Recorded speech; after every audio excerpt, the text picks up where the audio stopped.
मौजूद ना हो, दो अरकान भी मौजूद ना हो, तो इस सूरत हाल में कानूनी असरात क्या होते हैं? यानी एक इदारा पूरा गैर फ़ाल हो जाता है मुकम्मल तौर पे, या मामूल के काम शाम होते रहते हैं? एक चीज़ आप याद रखें, सिंपल बात, एक कारखाना है, उस कारखाने का मालिक मर गया और उसके जो वारिसीन हैं उसमें आपस में लड़ाई हो रही है।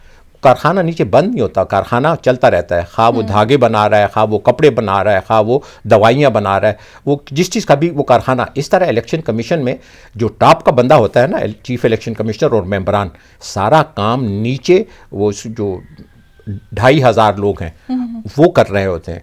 इनको आईन ने ये इख्तियार दिया होता है कि जी आप किस चीज़ को हाँ करें और किस चीज़ को ना करें, और इस तरह बाई इलेक्शन नहीं हो सकते, और इस तरीके से ना ये किसी को डिस्क्वालीफाई कर सकते हैं ना किसी को नोटिफाई कर सकते हैं। तो बेसिकली वो काम रुक जाता है, लेकिन नीचे काम हो रहा होता है। इसमें फॉरेन फंडिंग केस का जो एक बहुत अच्छा इशू इलेक्शन कमीशन में पहली दफ़ा उठाया गया है, और मैं उस पर दाद देता हूँ, ये अपोजिशन ने ही उसको उठाया है, लेकिन अपोजिशन को अब अपना भी जवाब देना होगा कि उनके पास भी जो पैसा है, माल है, वो हलाल के हैं या हराम के हैं। तो मैं तो बतौर बात यह है कि वो जीत गया जो जिसने सूद को छोड़ दिया, वो उसने फलाह पाली जिसने हराम को छोड़ के हलाल को इख्तियार किया, और जिसने थोड़े से हलाल पे राज़ी हो गया, अल्लाह ताला उससे थोड़े से आमाल पे राज़ी हो जाएगा। सर फॉरेन फंडिंग केस पे भी आएंगे, लेकिन अभी आपसे पूछना चाहती हूँ, हमने देखा कि मौजूदा जो चेयरमैन नैब थे जस्टिस जावेद इकबाल का नाम पीपल्स पार्टी और नून लीग ने मिलकर तजवीज़ किया है। बाद में शाहिद हकान अब्बासी और पीपल्स पार्टी दोनों ने कहा कि हमसे गलती हो गई।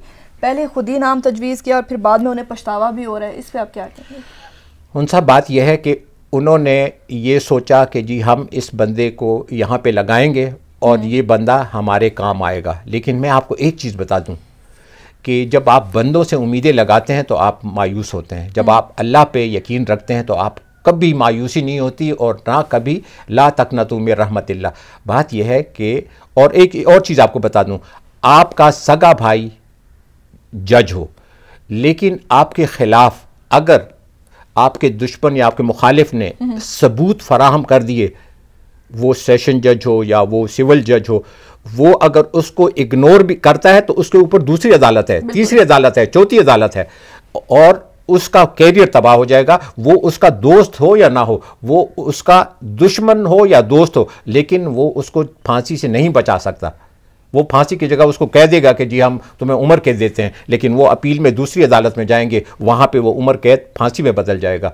उनको इसमें अब तक असल में नवाज शरीफ ने ये बहुत ज़्यादती की इस मुल्क के साथ, अल्लाह उनको माफ़ करे, अल्लाह उनको हिदायत दे, कि उन्होंने इदारों को तबाह किया, वहाँ पे अपने बंदे बिठाए अल्लाह के बंदों के बजाय, और उन्होंने भी इसकी बंदगी शुरू की, इसलिए कि इन्होंने लोगों को नवाजा और लोगों को करोड़पति नहीं अरबपति बना दिया। अब वो जो करोड़पति और अरबपति हमारे तरह ब्यूरोक्रेट भी बने हुए हैं, वो जेलों में पड़े हुए हैं, और उनको वो बता नहीं सकते कि मेरे पास ये अरबों की जायदाद कैसे आई। यही 40 साल नौकरी मैंने भी की है जो अहद चीमा ने की, यही 40 साल नौकरी वो जो दूसरे हसन फवाद थे उसने भी की, मैंने भी की। लेकिन मैं आपके तवस्सुत से कहता हूँ कि नैब हो या FIA हो या कोई आ जाए मुझसे मेरी जायदाद और मेरे माल का पूछ ले, मैं उसको बता दूंगा कि मनी ट्रेल क्या है।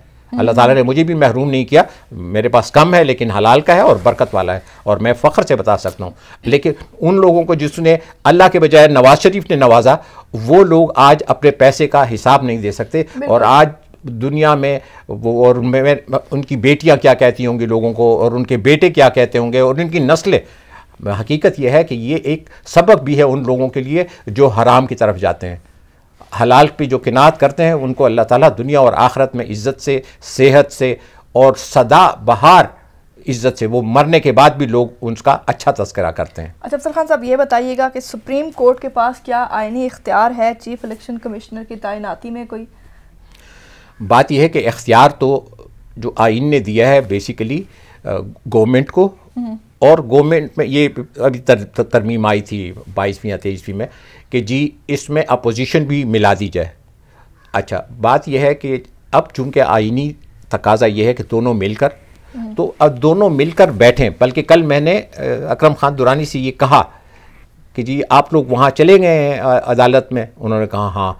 मैंने कहा यार अदालत से बेहतर है कि आप खुद इसका फैसला करें, और इन्हीं की पीपल्स पार्टी ने तो ये कहा था कि हम अदालत नहीं जाएंगे, और अदालत यानी उनका डिसअप्रूवल है। अपोजिशन में भी इससे टूट फूट होती है।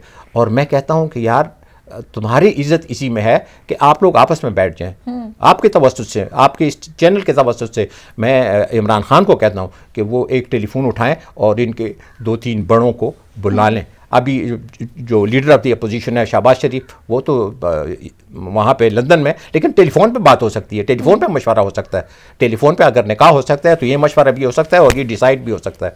तो ये और आज भी ये जो अभी अगले 24 घंटे हैं, हकीकत है कि हुकूमत से ज़्यादा अपोजिशन के लिए ये इंपॉर्टेंट है और फिर अपोजिशन से ज़्यादा हुकूमत के लिए इंपॉर्टेंट है, इसलिए कि जो हुकूमत में फ़ैसला न करने का फुकदान है और एक स्टबर्ननेस दिखाई देती है, वो उसके फॉलोअर्स को भी अच्छी नहीं लगती। बात यह है कि जब आपको अल्लाह ताला ने हुकूमत दे दी है तो आप मैग्नानिमिटी दिखाएं, आप ग्रेस दिखाएं। अच्छा सर, अगर फॉरेन फंडिंग केस प्रूफ हो जाता है, साबित हो जाता है, तो फिर इसके बाद पार्टी के जो चेयरमैन है उनकी नाअहली के लिए अलग से दरख्वास्त अदालत में दायर करनी पड़ेगी। वो केस चलेगा, फिर उसका फैसला आएगा, फिर चैलेंज होगा। यहाँ तो लोगों ने एक अपनी अदालत लगा ली है कि बस दिसंबर में गवर्नमेंट जो है ना घर जा रही है, ये क्योंकि केस का फैसला आना है और गवर्नमेंट नाअहल हो जाएगी और घर को चली जाएगी। क्या ऐसा ही है, वाकई गवर्नमेंट घर जा रही है? उनसा यानी आपने बहुत अच्छा सवाल किया और आपके तवज्जुह से मैं आम लोगों को भी ये बात बता दूं कि ये तासुर 100% गलत है। मैं फाइनेंशियल इंटेग्रिटी में अल्लाह की कसम किसी को भी बददियानत आदमी को मैं कभी अप्रूव नहीं करूँगा। चोरी, मैं हजूर नबी करीम सल्लल्लाहु अलैहि वसल्लम का ग़ुलाम हूँ जिन्होंने फरमाया कि अगर फातिमा बिनते मोहम्मद सल्लल्लाहु अलैहि वसल्लम भी चोरी करेगी तो उसका हाथ काटा जाएगा। तो बात यह है कि अगर चोरी इमरान खान के पार्टी में किसी ने की है, इमरान खान को माल की कोई ज़रूरत नहीं है, उसको अल्लाह ताला ने बेनियाज तो अपनी जायदाद भी सारी अस्पतालों को दे दी है।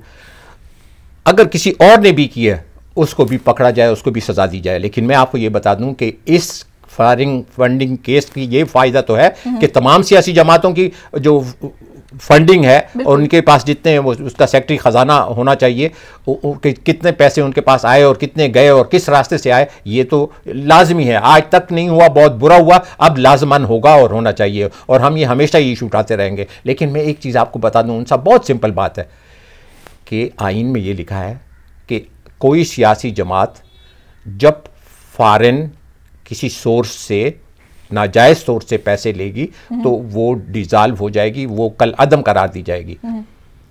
अभी मैं आपको याद दिलाता हूँ, चंद साल पहले BBC ने ये बताया था और दीगर भी जो ब्रिटिश के अखबारात थे कि MQM ने राह, जो पाकिस्तान मुखालिफ हिंदुस्तान की एजेंसी है, उससे फॉरेन फंडिंग कंफर्म ली थी। अब आपसे मैं सवाल करता हूँ कि MQM उसके बाद डिज़ाल्व हुई? अभी तक नहीं हुई, वो जुर्म अभी तक कायम है। बात यह है कि यहाँ पे तो पाकिस्तानियों ने चंदा दिया है उसको, बीच में अगर किसी ने खाए हैं तो वो निकाल देने चाहिए और मैंने आपको बताया उनको सज़ा दे देनी चाहिए उनको। हमारे यहाँ तो सज़ाएँ ऐसी नहीं है, लेकिन मैं तो कहता हूँ कि पाकिस्तान में भी ऐसी सज़ाएँ हो जैसे सऊदी अरब या चाइना में है। बिल्कुल जस्टिस हो और जल्दी हो। हमारे यहाँ तो इनजस्टिस है हकीकतन। अभी तक हमारा जो जस्टिस का निज़ाम है वो बहुत अफसोसनाक है। बात यह है कि इससे ना हुकूमत जाती है, इसलिए कि हमने बहुत बड़ा केस आपको इंडिया का बताया और राह ने पैसे दिए थे। अगर MQM के खिलाफ, तो इनके फॉरेन फंडिंग में ये तो सारे पाकिस्तानियों में, और चीज़ पाकिस्तानियों को आज तक नवाज शरीफ वगैरह ने वोट का हक इसीलिए नहीं दिया था कि उनको पता था कि ये सारे वोट इमरान खान के। मैं इलेक्शन कमीशन में हूँ, मैं चाहता था कि वो लोग हमारे साथ जुड़े, अपने जो मदरलैंड है उसके साथ उनका ये एक ताल्लुक तो हो कि वहाँ पे वोट डाले जाएं, कि वो यहाँ के हुकूमत बनाने में उनका हाँ या ना शामिल हो। तो लेकिन नवाज शरीफ और पीपल्स पार्टी थोड़ी सी इसकी फेवर में थी, लेकिन उन्होंने भी दोनों ने कुछ भी नहीं किया। और अभी हम इस हुकूमत से तवक्को रखते हैं कि ओवरसीज़ पाकिस्तानी उसको वोट का हक भी देंगे, और अगर ओवरसीज़ पाकिस्तानी किसी पार्टी को पैसे देते हैं वो भी जुर्म नहीं है, और जो अभी पाकिस्तान चल रहा है वो भी 21-22 अरब वही पाकिस्तानियों का रुपया है जिससे पाकिस्तान इस वक्त कायम है। वरना हमें तो ऐसे हुक्मरान मिले थे कि उन्होंने पाकिस्तान को दिवालिया बनाने में कोई कसर नहीं छोड़ी। अच्छा अफजल खान साहब ये भी बताइएगा, क्योंकि अभी फॉरेन फंडिंग केस की बात चल रही है, तो पहले तो तहरीक इंसाफ इसका निशाना बनी, लेकिन अब साथ ही साथ यही नून लीग पे भी बात की जा रही है और साथ ही पीपल्स पार्टी पे भी। तहरीक इंसाफ के फ़ारूक हबीब ने मुस्लिम लीग नवाज़ फॉरेन फंडिंग के हवाले से जो केस फाइल किया है कि नून लीग ने पार्टी फ़ंड में जो इंकशाफात किए, सुना है कि नून लीग के जो पार्टी फ़ंड्स हैं उसमें जो बहुत ही दिलचस्प और खौफनाक किस्म के इंकशाफात किए गए। मैं इलेक्शन कमीशन में रहा और मैं आपको कहता हूं कि मुझे ना कल पता था कि किस सियासी जमात का वो जो सेक्रेटरी ख़जाना या ख़जानची कौन है। इनमें ख़जानची नहीं होते थे, सारे पैसे डायरेक्ट उसके पास जाते थे, अल्ताफ़ हुसैन के पास जाते थे या नवाज़ शरीफ के पास जाते थे या शहबाज शरीफ के पास जाते थे। इसी तरीके से पीपल्स पार्टी में भी मुझे पता नहीं कि उनके पैसे वो जरदारी के पास ही जाते होंगे, इसलिए कि मुझे तो नहीं मालूम कि इनका ख़जानची कौन है। हालांकि जो होता है ना प्रेसिडेंट, चेयरमैन, सेक्रेटरी और जॉइंट सेक्रेटरी, सेक्रेटरी ख़जाना, तो आज तक उनका जो है ना वो ज़्यादा हॉरिबल है। आपको भी पता है, मुझे भी पता है कि जिस पार्टी का जो दौर होता था, जैसे आज पीटीआई का दौर है, तो इसका टिकट अगर बिकने लगे, अब मैं आपको बता दूं, वो फयाजुल हसन चौहान के बारे में उसके अपने ही दोस्तों ने कोई कहा था कि आपने टिकट बेचे, तो उसने इमरान खान ने उसकी पार्टी, हालांकि वो उसका बड़ा इम्पॉर्टेंट और वोकल लीडर है और मुझे किसी हद तक पसंद भी है, लेकिन मैं भी उससे भी कहूँगा कि थोड़ा सा अपनी ज़ुबान की धार को कम करें। वो हमारा फैंस में से हैं और हमारा छोटा है, लेकिन उस वक्त फिर मैंने इसका साथ भी दिया था कि जी, और उसने कह दिया था कि मैंने नहीं लिए। जो भी पार्टी, और इस तरीके से हर पार्टी के बच्चे टिकट बिकते हैं। मैं केपीके में था और वहाँ पे एमएमए की हुकूमत थी, मैं सेक्रेटरी इन्फॉर्मेशन था और वहाँ पे इंतखाबात हुए थे। और आपको बता दूं कि मौलवी की असेंबली और बीच में से सेनेटर कौन बनते हैं? सेनेटर गुलजार बाप, सेनेटर वकार उसका बेटा, सेनेटर अमार उसका दूसरा बेटा। वो वोट किस तरह गए, क्यों गए? बिक गए थे। और आपको पता है सेनेट में 70-80% वोट बिकते हैं और वहाँ सिर्फ आप अभी भी जाएं, वो हाउस ऑफ लॉर्ड्स ही हैं, वो लॉर्ड्स जिनके पास पैसा है। 10% या 15% ऐसे वो सेनेटर होंगे जो बग़ैर पैसों के अल्लाह ताला ने उनको ये इज़्ज़त नसीब की होगी।